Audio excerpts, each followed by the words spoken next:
Syekh Siti Jenar itu fakta, nyata, atau itu karangan semata, sampai sekarang beda pendapat ya ulama. Oke?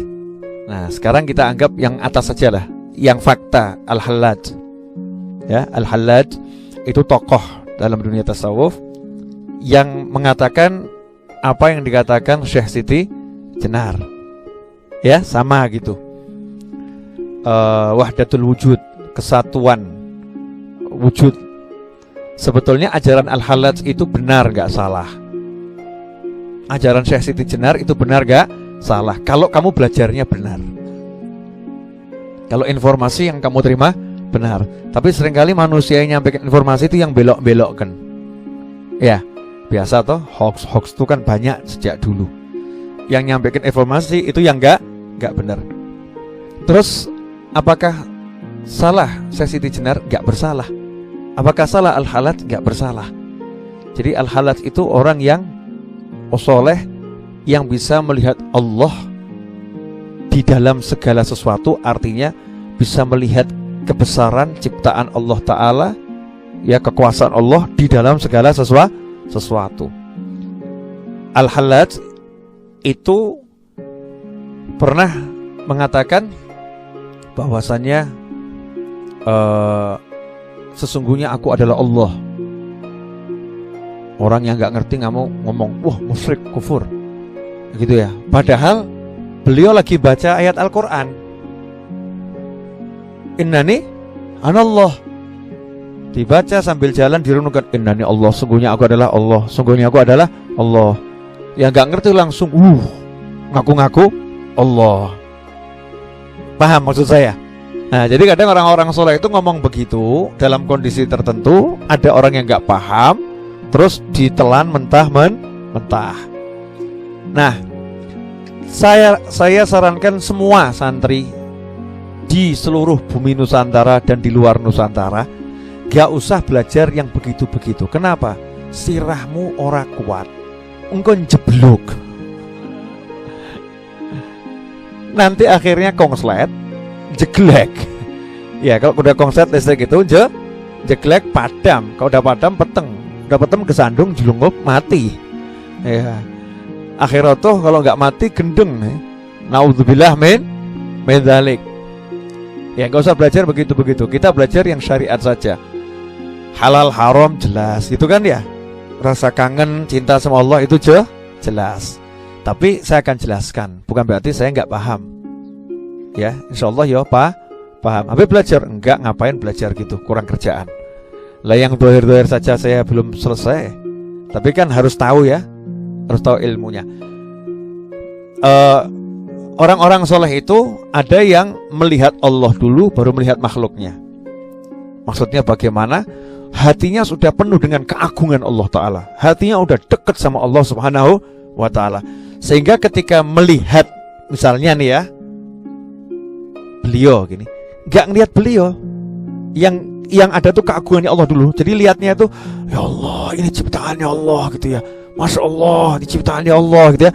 Baru terus, mas jenengmu sama mas ya. baru bisa lihat manusianya.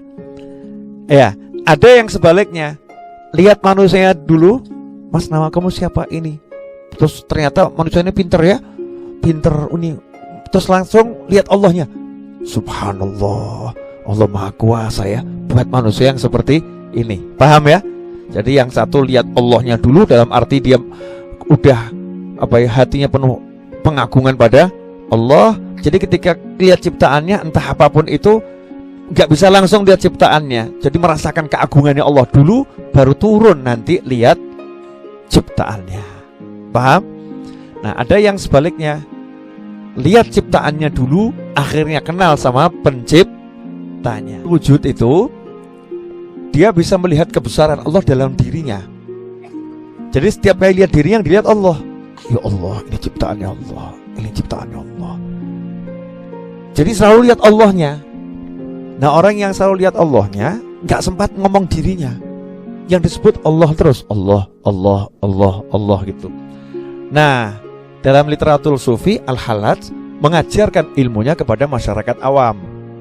kepada masyarakat awam. Sehingga masyarakat awam ada yang salah pengertian, maka saat itu dilaporkan kepada negara. Ulama pun menghakimi dan menghukumi berdasarkan apa yang diajarkan, menimbulkan fitnah, ya, dan fitnahnya itu bisa buat orang sampai murtad, maka dihukum mati. Ya, dihukum mati. Nah, ketika dihukum mati dalam syariat kan dipenggal tuh. Dipenggal, darahnya tuh setiap kali jatuh itu tulisan Allah.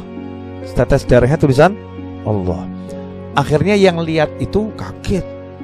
Ini orang soleh. Ya kok dihukum mati sampai tetesan darahnya Allah ini. Maka datang ke hakimnya. Hakim, kamu telah memutuskan dengan salah. Yang kamu hukum mati adalah orang soleh. Hakim yang ngomong, kalau saya menghukumi dengan salah, ya, saya nggak akan berani menghukumi. Saya menghukumi dengan syariat yang benar. Maka hakimnya itu ambil penanya itu ya, dicelupkan ke tinta, kemudian diciprat-cipratkan begini. Maka setiap tetes tintanya hakim tadi membentuk tulisan Allah. Jadi hakimnya yo soleh, yang dihukum mati yo soleh. Nah, saiki yo mbuh. Paham ya? Gak ada yang karena nafsu, semua objektif keilmuan. Ini orang-orang yang luar biasa. Jelas ya?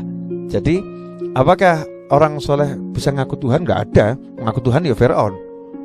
Gak mungkin orang soleh ngaku Tuhan. Ngaku Tuhan hanya Fir'aun. Banyak orang berbicara tentang Al-Hallaj di zaman dulu. Kalau versi Nusantaranya adalah Syekh Siti Jenar. Namanya agak sedikit menggelikan karena laki-laki kok disebut Siti ya. Tapi itulah sebutan dulu ya. Mungkin dulu Syekh Saidi Jenar, tapi nggak tahulah kenapa kemudian berubah. Yang dulu dikatakan nama kecilnya Lemah Abang dan segala macamnya ya. Syekh Siti Jenar ini dari masanya terlihat semasa dengan Syekh atau Sunan Kalijaga dan sunan-sunan yang lain. Jika di kalangan pembela syariat yang zahir itu muncullah sosok Sunan Kalijaga, maka dari bab hakikat muncullah Syekh Siti Jenar. Ya, kalau boleh kita sebut, jika ulama pewaris para nabi, lalu ulama mewariskan ilmunya lagi. Pewaris Imam Abu Yazid, pewaris Imam Junaid, pewaris Hallaj, itu ada semua di zaman berikut, termasuk zaman kita. Di zaman terdahulu, pewaris Junaid al-Baghdadi itulah Sunan Kalijaga, pewaris secara kerohanian. Adapun pewaris kerohanian Al-Hallaj, itulah Syekh Siti Jenar. Sejarah pun berulang, karena cip takdirnya sangat-sangat sama, hanya formulasinya yang berbeda. Kemudian muncullah kalam-kalam yang menunjukkan kalam-kalam mabuk bertuhan, mabuk cinta kepada Allah, mabuk dalam keahadian Allah, keesaan Allah Subhanahu wa taala. Teman-teman, kan Allah dalam bab akidah, alam semesta ini disebut mungkinul wujud, wujudnya mungkin. Dan dia ada, hanya ada karena diadakan oleh Allah, yang disebut wajibul wujud, yang niscaya keberadaannya pasti ada. Maka semua selain itu menjadi diadakan karena dia. Maka yang benar-benar ada hanyalah Allah. Inilah yang disebut oleh pendahulu imam wujudiyah, namanya Imam Ibn Arabi dengan Al-Wujud Al-Mutlaq. Al-Wujud Al-Mutlaq ini, jika seseorang memahaminya dengan jalur kerohanian seperti Al-Hallaj dan Syekh Siti Jenar, maka yang terjadi, tidak ada kata aku, tidak ada alam, yang ada hanya Allah Sang Pencipta. Alam ini dianggap semu dalam bab ahadiyah tersebut. Meskipun di alam sadar kita mengatakan kita ini ada, Allah ada, dan wujud kita real, wujud Allah lebih real. Tapi oleh mereka yang sedang mabuk cinta dalam ahadiyah keesaan Allah, hanya Allah semata. Mirip-mirip seorang yang kasmaran, dia hanya melihat kekasihnya saja yang paling cantik, paling indah, paling gagah. Maka di saat itu, kemanapun dia memandang, yang terbayang adalah wajah kekasihnya. Seperti cerita Laila dan Majnun. Majnun memandang tembok pun yang muncul wajah Laila, apalagi melihat siapapun. Sahabat yang melakukan Allah, Syekh Siti Jenar, kemudian sebagaimana Al-Hallaj mengatakan hal yang mirip. Mengatakan, jika Al-Hallaj mengatakan, di dalam jubahku adalah Allah, tiada kecuali Allah, maka Syekh Siti Jenar lebih dahsyat lagi, di dalam dirinya hanya Allah, wujudku adalah wujud Allah. Itulah Syekh Siti Jenar. Inilah cerita awal kenapa muncul satu zikir, satu wirid yang disalahgunakan oleh orang kebatinan. Wujud ingsun atau zat ingsun zat Allah, sifat ingsun sifat Allah, nama ingsun nama Allah. Ini kalam tidak boleh dilafazkan kecuali orang sedang mabuk. Orang mabuk tidak dikenakan hukum syariat karena dia mabuk sampai kesadaran dia kembali. Tapi beberapa orang-orang yang melanggar kaedah ini, melanggar dharma, kaedah seorang pezikir perindu kepada Allah, dia membacanya sebelum dosis itu dibolehkan kepadanya. Maka yang terjadi, muncullah kelompok wujudiyah.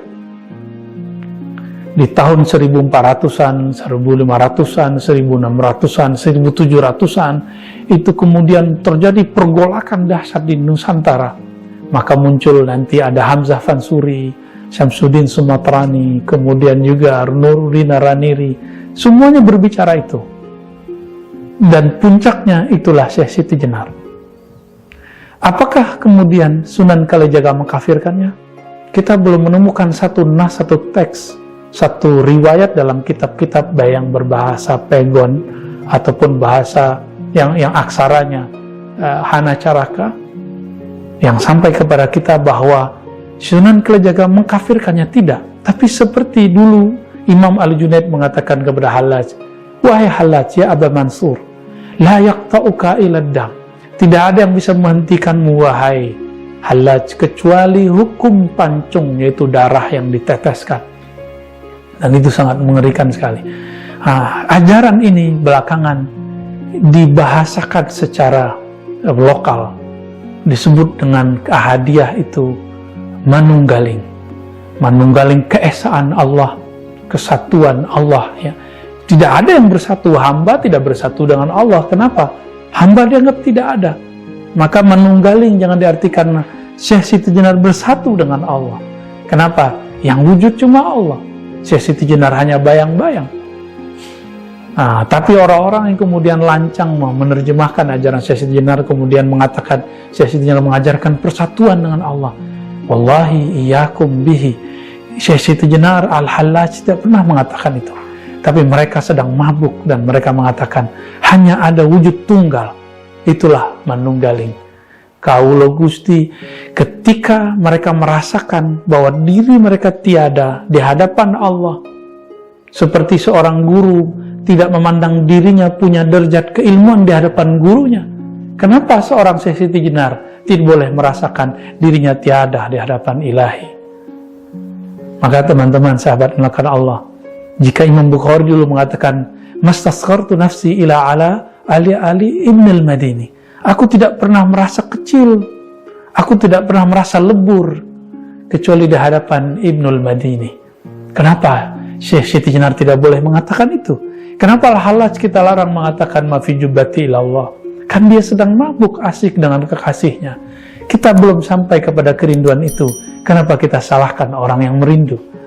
Maka sahabat-sahabat yang melakukan Allah, mari berhusnuzan. Apa yang terjadi di zaman mereka itu sunatullah secara hukum fikih. Betul, pelakunya harus ditanya, dieksekusi. Jika terbukti kemudian ada hal yang berbahaya, mungkin seorang hakim qadhi mengatakan kamu dipenggal. Tapi sekarang ilmu itu sudah dibuka. Apakah kita masih salah faham lagi? Maka benarlah Imam Ghazali. Beliau mengatakan, seandainya saya jadi hakimnya di zaman Hallaj, saya akan selamatkan Al-Hallaj, saya akan bebaskan Al-Hallaj. Maka kami pun jika pantas mengatakan itu akan mengatakan yang sama. Jika di zaman itu kami menjadi hakimnya, tentu kita akan memaklumi Al-Hallaj, memaklumi Syekh Siti Jenar.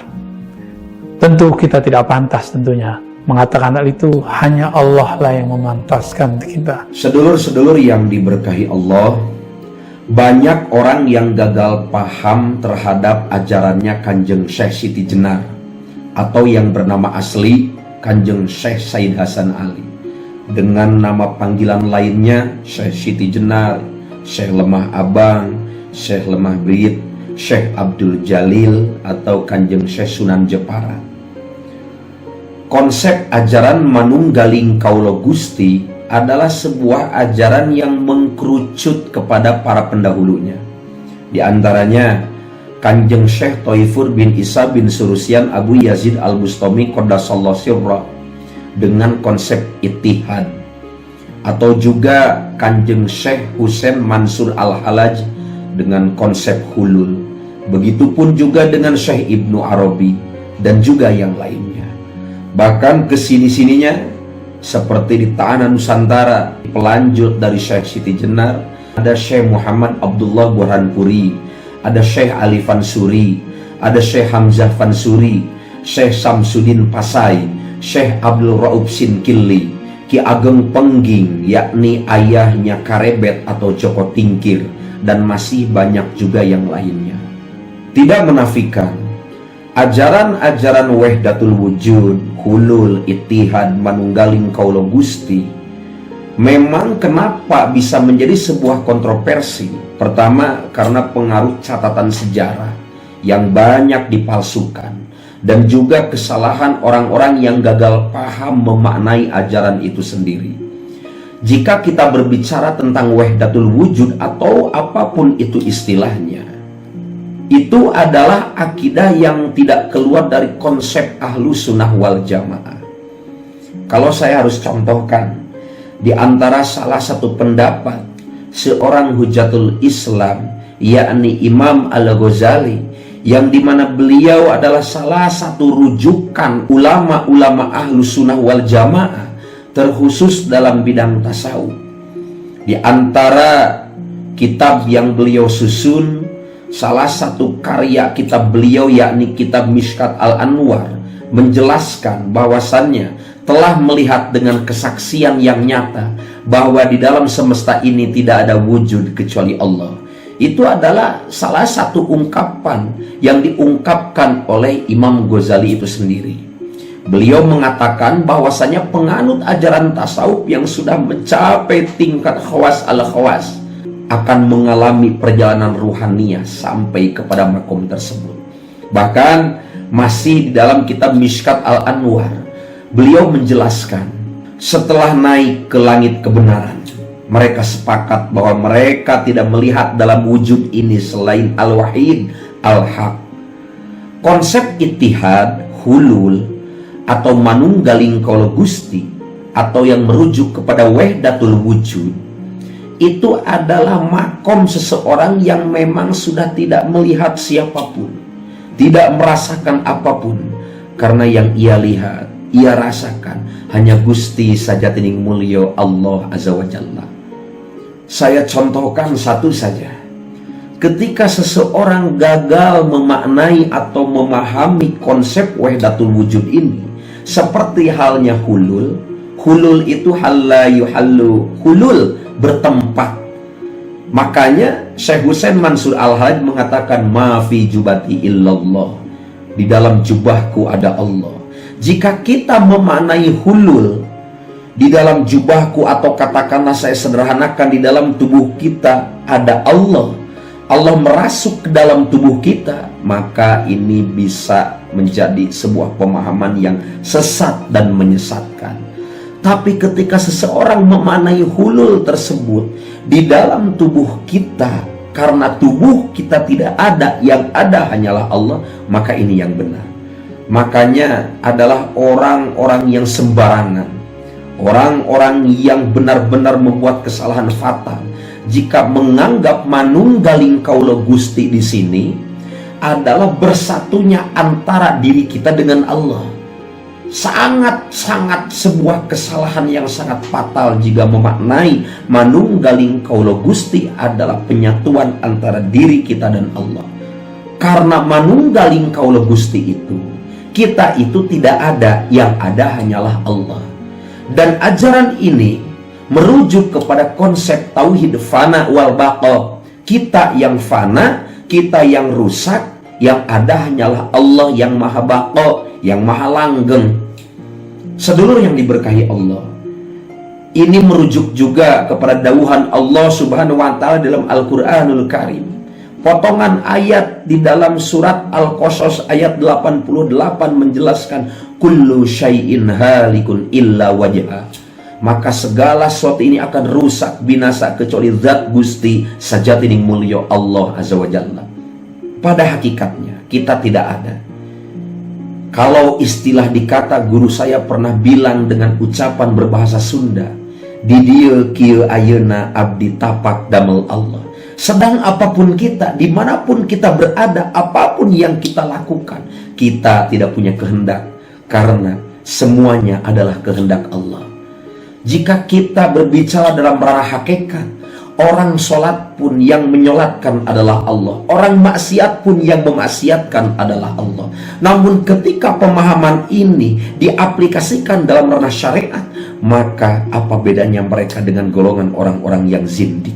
Karena syariat tanpa hakikat adalah kesia-siaan, hakikat tanpa syariat adalah zindik. Makanya jangan berani-berani mempelajari ajaran ini kalau kalian belum memahami konsep dengan sebenar-benarnya, konsep yang seharusnya dilakukan.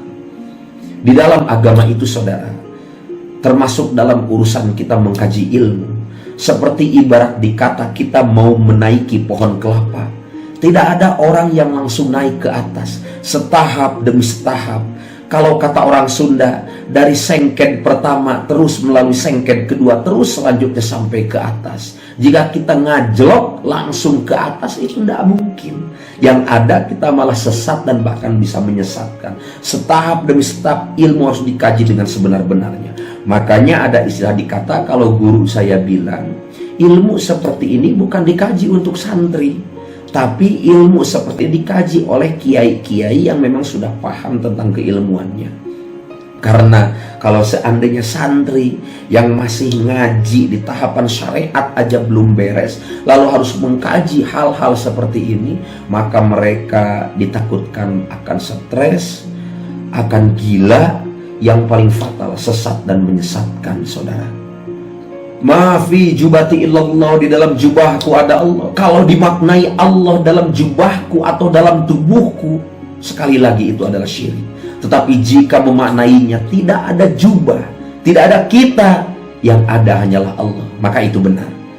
Pada hakikatnya kita, alam semesta dan seluruh isinya tidak ada, yang ada hanyalah Allah. Bukan berarti Allah ada di dalam jubah atau di dalam tubuh kita, tapi melihat apapun, mendengar apapun, merasakan apapun, yang terlihat, yang terdengar, yang terasa, hanyalah Gusti sajatining mulya Allah Azza wa Jalla. Di depan tadi saya menyinggung tentang pendapat Hujjatul Islam Imam Al-Ghazali. Kita melihat bahwa Imam Ghazali di dalam dunia tasawuf mungkin bisa diklaim sebagai seorang penganut tasawuf yang berpaham wahdatul wujud atau wahdatul syuhud. Kendati demikian, secara konsep kita perlu membedakan juga antara wahdatul wujud dalam versi Islam dan wahdatul wujud dalam versi orang-orang yang tidak paham terhadap makna wahdatul wujud itu sendiri. Dengan kata lain, bagi mereka tidak ada wujud yang hakiki selain Allah Subhanahu wa taala. Kullu syai'in halikun illa wajha. Sedangkan alam semesta ini, saudara, dan juga isi-isinya hanyalah manifestasi dari Allah Subhanahu wa taala. Bagi Al-Halaj, bagi Syekh Siti Jenar, bagi Syekh Ibnu Arabi ataupun Syekh Abu Yazid Al-Bustami, kita tidak ada, yang ada hanyalah Allah. Simpulnya atau kesimpulannya, di dalam pemikiran tasawuf Islam, alam itu beserta isinya merupakan manifestasi Allah. Jadi memaknai manunggaling kaulo Gusti itu bukan bersatunya kita dengan Allah, tapi kita tidak ada, yang ada hanyalah Allah. Memaknai hulul bukan berarti Allah masuk ke dalam tubuh kita atau ke dalam diri kita, tapi kita tidak ada, yang ada hanyalah Allah. Dalam pengertian yang seperti ini, kita dapat mengklasifikasikan bahwasanya Al-Imam Al-Ghazali sama dengan Ibnu Arabi, begitupun dengan Syekh Siti Jenar, dan juga kepada penghulu kami yakni Syekh Abu Yazid Al-Bustami, dalam keyakinan tasawufnya yakni adalah penganut paham wahdatul wujud yang sebenar-benarnya dengan makna yang sebenarnya, saudara. Namun memang kita akui perbedaannya, kalau Imam Al-Ghazali itu masih katakanlah mungkin terkesan malu-malu mengartikulasikan paham ini dalam karya-karyanya. Sedangkan kalau seperti halnya Syekh Ibnu Arabi dengan secara terang-terangan mengakuinya, seperti halnya dalam kitab Futuhat Makkiyah, salah satu kitab yang dikarang oleh Syekh Ibnu Arabi, dan bahkan terartikulasikan dengan sangat-sangat jelas. Futuhat Makkiyah ataupun juga Fusus Al-Hikam itu adalah di antara karya luar biasa Syekh Ibnu Arabi. Sebenarnya ada dua tipe karya tasawufnya Imam Al-Ghazali yang sangat berbeda. Pertama, ada karya tasawufnya yang secara diam-diam menganut paham wahdatul wujud seperti dalam kitab Ihya Ulumuddin. Dan yang kedua, ada karya tasawufnya yang terang-terangan mengakui paham wahdatul wujud seperti halnya yang saya singgung di depan tadi di dalam kitab Mishkat Al-Anwar dan juga di dalam Al-Madnun ila ghairi ahlihi. Untuk karya tipe pertama sering dikenal dalam literatur kesufian sebagai tasawuf sunni, sedangkan untuk tipe kedua sering dikenal sebagai tasawuf falsafi dari Imam Al-Ghazali. Jadi Imam Al-Ghazali ini mewarisi kedua jenis tasawuf ini secara bersamaan, kendati ditulis secara hati-hati agar tasawuf jenis kedua ini, tasawuf falsafi ini atau tasawuf filsafat ini tidak menimbulkan banyak reaksi dari kalangan ulama-ulama ahli fikih dan juga ulama-ulama ahli hadis, saudara. Dan sebelum saya tutup, ada satu pendapat yang juga ingin saya baca, di mana ini adalah salah satu rujukan juga ulama-ulama Ahlus Sunnah wal Jamaah, yakni Syekh Ibnu Athaillah. Beliau dalam syiirannya mengatakan bahwasannya kaifa yutasawwaru ayyahjubahu syai'un wa huwa alladhi adhara kulla syai'in. Kaifa yutasawwaru ayyahjubahu syai'un wa huwa alladhi dhahara bi kulli syai'in. Kaifa yutasawwaru ayyahjubahu syai'un wa huwa alladhi dhahara fi kulli syai'in. Kaifa yutasawwaru ayyahjubahu syai'un wa huwa alladhi dhahara li kulli syai'in. Kaifa yutasawwaru ayyahjubahu syai'un wa huwa adh-dhahiru qabla wujudi kulli syai'in. Kaifa yutasawwaru ayyahjubahu syai'un wa huwa adharu min kulli syai'in. Kaifa yutasawwaru ayyahjubahu syai'un wa huwa al-wahidul ladzi laisa ma'ahu syai'un. Kaifa yutasawwaru ayyahjubahu syai'un wa huwa aqrabu ilaika min kulli syai'in.